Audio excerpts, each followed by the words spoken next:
தஞ்சாவூரில் ரங்கராஜ் பாண்டே, மணிகண்டன், பழனி, எழிலரசி, கபிலா விசாலாட்சி, ஹேமவர்த்தினி, நாராயண கோவிந்தன் பங்கேற்கும் சாணக்கியாவின் சில் பட்டிமன்றம் ஆகஸ்ட் 8 சனி மாலை 6 மணிக்கு. இடம் காயத்ரி மஹால், காங்கேயம் ரோடு, திருப்பூர். அனைவரும் வருக. அனுமதி இலவசம். ஆண்கள் பாரா 100 மீட்டர் T47 பிரிவில் திலீப் மகாத் கவித் 10:71 வினாடிகளில் பந்தயத்தை நிறைவு செய்து காமன்வெல்த் விளையாட்டுப் போட்டி சாதனையை முறியடித்து தங்கப்பதக்கத்தை வென்றுள்ளார்.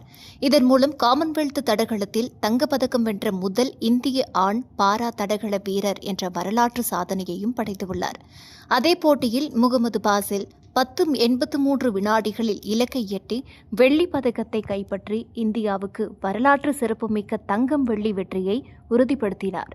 ரெட்சி நெருக்கடி மற்றும் உலகளாவிய பொருளாதார நிலையற்ற சூழல் போன்ற சவால்கள் இருந்தபோதிலும் நடப்பு நிதியாண்டில் இந்தியாவின் சரக்கு ஏற்றுமதி இதுவரை 15% வளர்ச்சியை பதிவு செய்துள்ளது. மேற்கு ஆசியாவில் நிலவும் மோதல்கள் மற்றும் வர்த்தக பாதைகளில் ஏற்பட்டுள்ள இடையூறுகள் காரணமாக உலகம் முழுவதும் நிறுவனங்கள் நிச்சயமற்ற சூழலை எதிர்கொண்டு வரும் நிலையிலும் இந்தியாவின் ஏற்றுமதி செயல்திறன் நாட்டின் பொருளாதார அடித்தளத்தின் வலிமையை வெளிப்படுத்துகிறது. பியூஷ் கோயல், மத்திய வர்த்தக மற்றும் தொழில்துறை அமைச்சர். அருணாச்சல பிரதேசம் மற்றும் நாகாலாந்தைச் சேர்ந்த நாடாளுமன்ற உறுப்பினர்கள் நாடாளுமன்ற வளாகத்தில் பிரதமர் மோடியை சந்தித்தனர். இதுகுறித்து சமூக வலைதளத்தில் பதிவிட்டுள்ள மத்திய நாடாளுமன்ற விவகாரங்கள் அமைச்சர் கிரண் ரிஜிஜு, சந்திப்பின் போது இரு மாநிலங்களிலும் நிலவும் வெள்ள பாதிப்பு நிலவரத்தை எம்பிக்கள் பிரதமரிடம் எடுத்துரைத்ததாக தெரிவித்தார். வெள்ளத்தால் பாதிக்கப்பட்ட மக்களுக்கு நிவாரணம், இயல்பு நிலை மீட்பு மற்றும் தேவையான உதவிகள் துரிதமாக வழங்கப்படும் என்றும் அதற்கு தேவையான வழிகாட்டுதல்களுடன் மத்திய அரசின் முழு ஒத்துழைப்பும் வழங்கப்படும் என்றும் பிரதமர் உறுதியளித்ததாக கிரண் ரிஜிஜு கூறினார். நாடாளுமன்றத்தில் முக்கிய ஆலோசனைக் கூட்டம் நடைபெற்றது. இந்த கூட்டத்தில் பிரதமர் நரேந்திர மோடி, மத்திய உள்துறை அமைச்சர் அமித் ஷா, மத்திய அமைச்சர்கள் பியூஷ் கோயல், நிர்மலா சீதாராமன், JP நட்டா, ராஜ்நாத் சிங், வெளியுறவுத்துறை அமைச்சர் ஜெய்சங்கர், ஹர்தீப் சிங் பூரி, சர்பானந்த சோனாவால் மற்றும் தேசிய பாதுகாப்பு ஆலோசகர் அஜித் தோவல் உள்ளிட்டோர் பங்கேற்றனர்.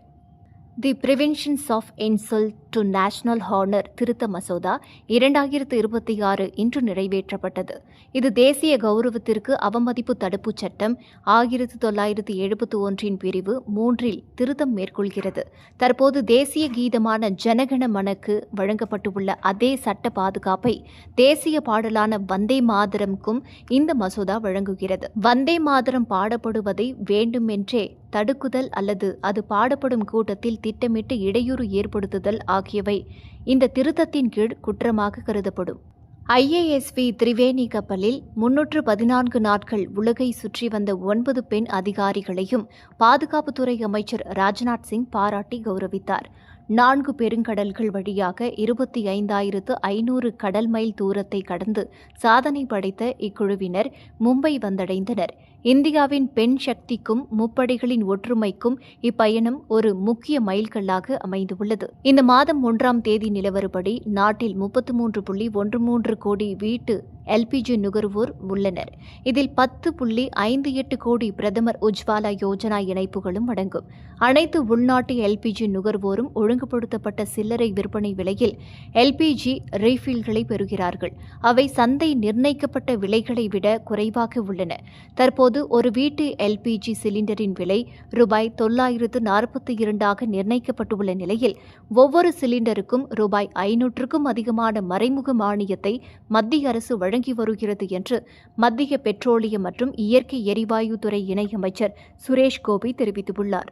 மேற்கு ஆசியாவில் நிலவும் சூழ்நிலையின் தாக்கம் குறித்து பிரதமர் மோடி அமைச்சரவை பாதுகாப்பு குழு மூத்த அமைச்சர்களுடன் ஆலோசனைக் கூட்டம் நடத்தினார்.